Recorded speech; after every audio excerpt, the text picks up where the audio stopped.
Martelo mais que batido. São Paulo tem mais uma saída de jogador confirmada. Vamos falar sobre isso, vamos falar muito também sobre a entrevista aí coletiva de apresentação do Crespo, tem notícia sobre o Rian Francisco e muito mais pra gente trocar aquela ideia. Belezinha, meu parceiro? Vamos embora para mais um vídeo e tivemos aí hoje pela manhã a entrevista coletiva, a entrevista de apresentação do Hernan Crespo. Chegou ontem, né, no fim da tarde em São Paulo e hoje aí já deu a sua entrevista coletiva e vamos começar por ela porque tem uns pontos aqui que eu achei muito interessantes que ele comentou, tá? Peguei aqui alguns trechinhos que ele falou, né? Gostei muito da coletiva, tá? Achei ele bem coerente, bem pé no chão, né? Sobre as perguntas que fizeram para ele. Gostei muito do que eu vi aí, do que ele falou sobre os campeonatos, sobre o jeito que o time vai jogar, sobre os garotos de Cotia, que essa era uma questão que tinha com o Zubeldia, né? Ah, não bota os moleques pra jogar, não gosta da base, foi perguntado também sobre isso, né? Então vamos lá, ó. Peguei o primeiro trechinho aqui, abre aspas aqui pro Crespo.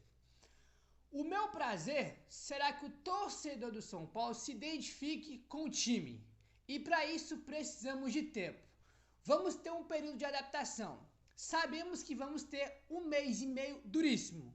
Mas depois chegará setembro. É completamente diferente da história passada. Eu sou a mesma pessoa, mas como treinador eu sou melhor do que antes. Olha aí. Espero poder demonstrar isso. Sou o melhor treinador nesse momento, porque passou o tempo.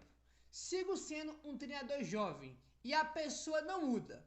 Eu sigo sendo a mesma pessoa que antes, mas sim tenho mais ferramentas para poder oferecer a um grupo. O que é importante é que nenhum técnico tem uma fórmula mágica. Não existe o manual do treinador ganhador. Não existe. Pedem uma fórmula mágica que tudo vai funcionar. Não, tem que trabalhar. A equipe vai competir. Ganhar? Vamos ver para chegar nesse momento. O primeiro a fazer é tratar de competir, fecha aspas aí, para o Crespo. Gostei desse trechinho aqui, né, que ele fala que a torcida tem que se identificar com o time, que tem que ter adaptação. Isso é verdade, é só porque o Zubeldia foi embora, agora vai tudo melhorado. Não é assim também, até porque o Zubeldia fazendo um trabalho muito ruim, mas ele era um dos problemas que o São Paulo tinha, não são todos, na diretoria, por exemplo, é a maior culpada de tudo que acontece no São Paulo, né? Então não é que o Zubeldia saiu, o Crespo chegou e agora vai ser tudo mil maravilhas, não é assim, não tem fórmula mágica, né? Perda de tempo, de adaptação, né? O time tem que competir mais do que estava competindo, realmente isso aqui é o primeiro ponto que ele falou, né? Porque o time do São Paulo não estava competindo. A gente tomou um totó do Mirassol em casa, sem competir, sem chance de ganhar o jogo. Tomamos um passeio do Bahia fora de casa, que os caras jogaram 10 vezes melhor que o São Paulo, tiveram um monte de chance, perderam um monte de chance, senão era para descer 3, 4 pro time do Bahia. E contra o Vasco então, porque ali é uma sacanagem, né? Aquilo ali é uma falta de respeito com o torcedor que foi pro estádio, com quem viu aquele jogo contra o Vasco, o time não estava competindo, né? E o primeiro passo é competir, né, cara? Para você ganhar, você tem que competir. O primeiro passo é competir para poder ganhar. Isso aí é um fato, né? E ele fala também que é a mesma pessoa, mas com um treinador melhor, né? Com ferramentas melhores aí para poder oferecer pro grupo. Gostei muito desse trechinho aqui que ele fala, né, cara? Sobre ter pé no chão, sobre não ter mágica, sobre ter que ter tempo para adaptação. Gostei muito desse trechinho aí, porque ele fala a verdade e com o pé no chão. Eu gosto muito do Crespo porque ele é realista, entendeu? Ele não é aquele técnico que fica fazendo fantasia, né? Tem técnico que gosta de fazer malabarismo na coletiva, né? Fazer a maior ensinação. Ele é papo reto, irmão. Não tem desculpinha, não tem fantasia nada. Ele é papo reto. Ele manda na lata e acabou, entendeu? Aí o que acontece? Perguntaram pra ele também sobre o jeito do time jogar, né? Porque ele gosta que o time jogue bem, que o time jogue bonito, com poste de bola, um time mais ofensivo. E ele falou que nesse primeiro momento tem que conseguir pontos, né? Seja de uma forma pragmática ou não. Ele falou o seguinte, abre aspas, estamos falando de dois mundos paralelos. Temos que ser pragmáticos, ponto. Jogar bonito eu não sei, e pra mim não existe a fórmula mágica. Jogar pragmático garante pontos? Jogar bonito? Não sei, não tenho essa fórmula. 3-5-2, 4-3-3 são estilos, formas de entender e viver o futebol. Queremos jogar bem, e jogar bem para mim significa que os jogadores entendam as necessidades da partida para fazer melhor do que o adversário. Estamos falando de um time com muita história, que é o São Paulo, que tem que pensar no gol. Para mim não são coisas separadas. Não pode ter uma maneira ou outra. Vou tentar ser mais claro. Eu vou ao lugar de ex-jogador. Joguei com o Drogba, com o Shevchenko e todos eles têm uma característica diferente. Mas uma coisa não mudava, minha fome de fazer gol. Então pode mudar as situações, mas isso não mudava. Eu queria fazer gols. Vamos jogar no 4-4-2, no 3-5-2? Não sei, mas querer sempre ganhar o jogo, ser ofensivo, tratar de gerar situações. Isso não vai mudar. Posso jogar com 3 zagueiros, com 4 em algum momento do jogo.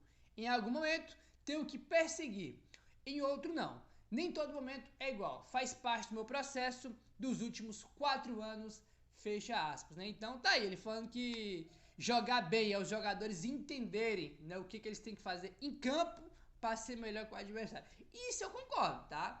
Existe todos os técnicos, cada um tem um jeito de jogar diferente, tem um técnico que é ofensivo, tem um técnico que é pragmático, tem um técnico que gosta de ter a bola o tempo inteiro, né, aquele jogo ofensivo, irmão, perder a bola e recupera na hora. Tem um técnico que dá a bola para o adversário e recua e joga por 1 ou 2 escapadas. Cada técnico tem um estilo de jogo. E o que ele falou é verdade. Jogar bem, isso aqui é um fato, independente de qualquer coisa. Jogar bem é os jogadores entenderem e fazerem no campo o que o técnico pede, né? Aí, irmão, vai cada um. Você gosta de ver um jogo, é a sua opinião. Eu gosto de ver um jogo, é a minha opinião. Eu gosto sempre de ver um time ofensivo, principalmente o São Paulo, que é o time que eu torço. E ele falou isso, né? Independente de esquema, de 3 zagueiros, sempre ser ofensivo e gerar situações de gol. Aí já gostei.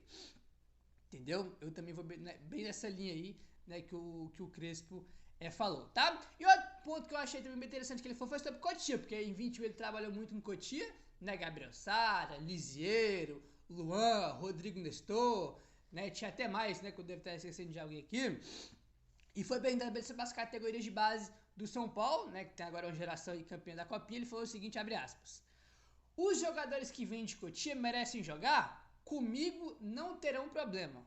Não vou ligar para documentos. Se merecer jogar, vai jogar. Não tem diferença entre brasileiro, estrangeiro ou de Cotia. O que importa é quem joga bem e merece jogar. Não tem diferença se é um menino ou um jogador que tem 38 anos, um que tem 18. Pessoalmente é exatamente a mesma coisa. Quem merece jogar, vai jogar.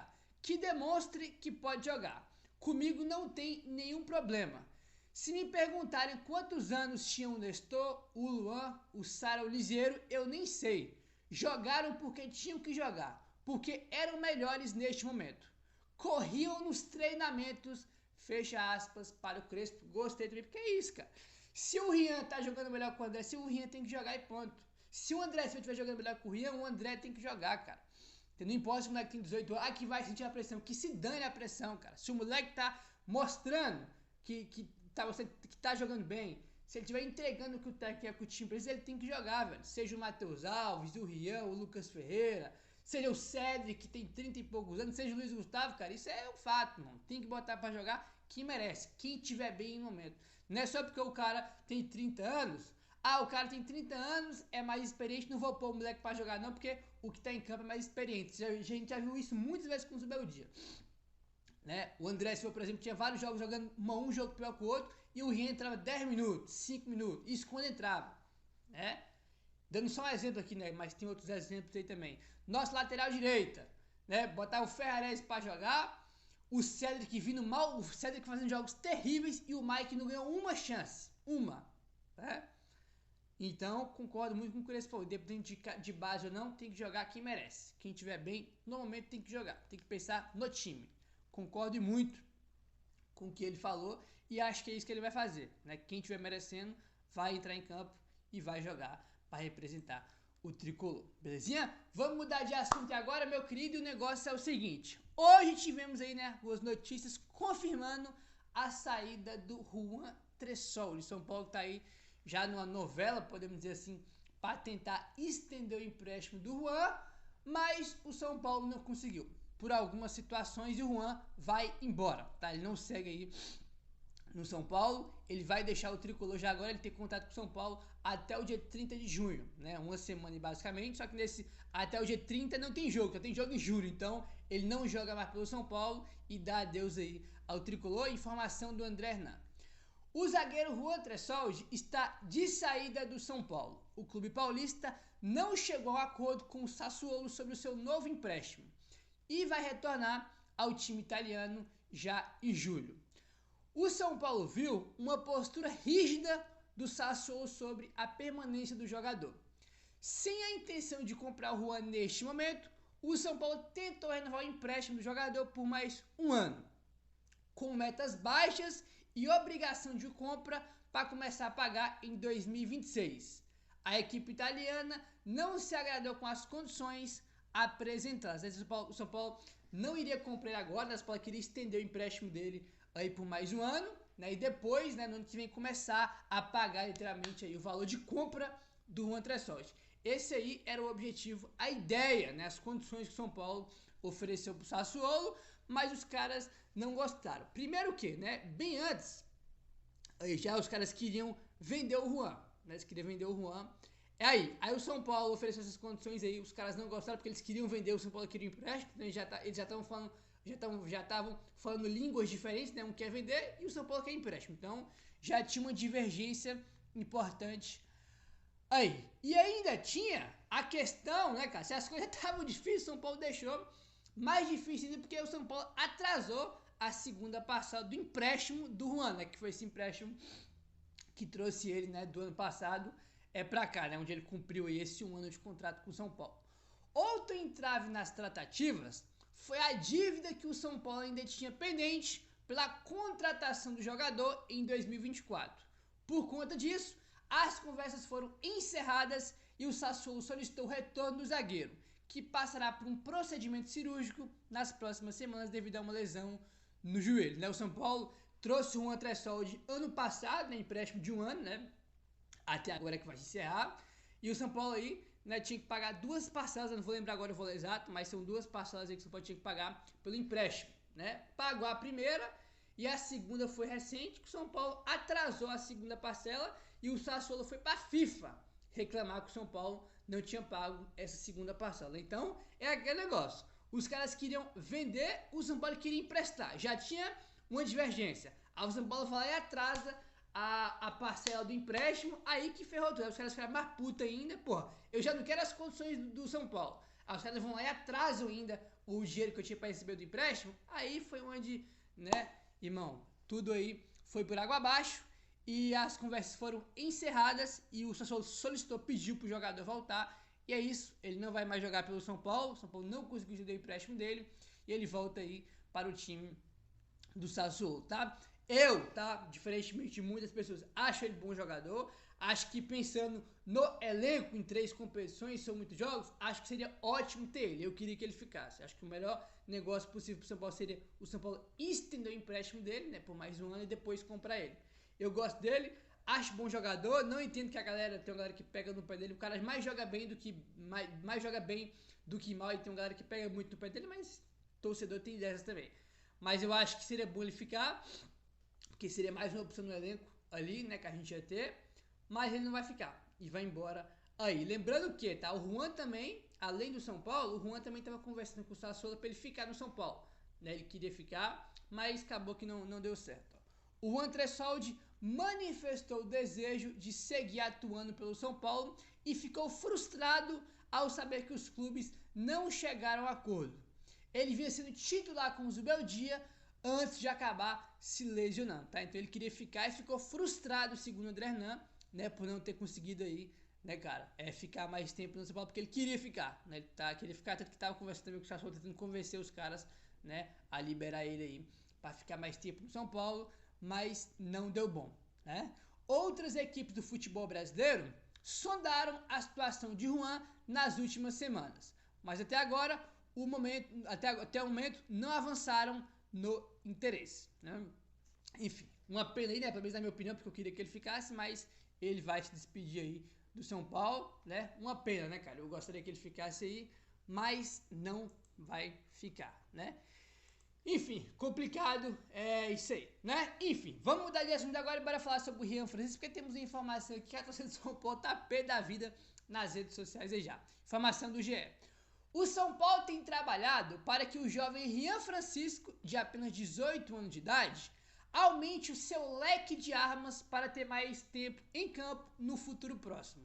Centroavante de origem, o garoto tem sido incentivado e recebido orientações para atuar com mais frequência como um segundo atacante, ao lado de outro camisa 9 de ofício, como o André Silva, Caleri ou o Juan de Nene. Então está sendo orientado a ele jogar como segundo atacante. Os trabalhos com o Rian Francisco, numa possível nova função, vinha sendo orientado pela comissão técnica de Zubeldia, antes de o treinador argentino deixar o São Paulo na semana passada. O clube, porém, estava de acordo com a ideia de ter o centroavante mais adaptado às funções de um segundo atacante e vai continuar esse processo com o novo técnico Hernan Crespo. Tá? Então, eles têm essa ideia do Rian começar a jogar de segundo atacante. Tinha isso com o Zubeldia, né? O Zubeldia começou isso, a diretoria gostou. E mesmo com o Zubeldia saiu, vão continuar essa ideia aí do Rian jogar mais recuado como segundo atacante aí. O principal motivo da movimentação tricolor é a característica do Rian Francisco, tá? Ele tem 1,75 de altura e qualidades menos físicas e mais técnicas. O garoto já atuou como segundo atacante no passado recente no time profissional do São Paulo, contra Mirassol, Tajeres e Vasco, por exemplo. Foi utilizado ao lado de um centroavante. Assim, ele começar a jogar como segundo atacante, tudo bem, não tem problema nenhum. Só que a gente não pode esquecer que a principal qualidade do Rian é a finalização. Tá? Então ele tem sempre que estar, irmão, mais próximo da área possível. Ele jogar de vez em quando, um jogo ou outro como segundo atacante, tudo bem. Mas a gente não pode esquecer que a principal qualidade dele é finalizar. Ele é um centroavante de ofício. Não pode esquecer disso. Meu querido, se inscreve no canal, deixa o like, valeu, tamo junto e saudações tricolores.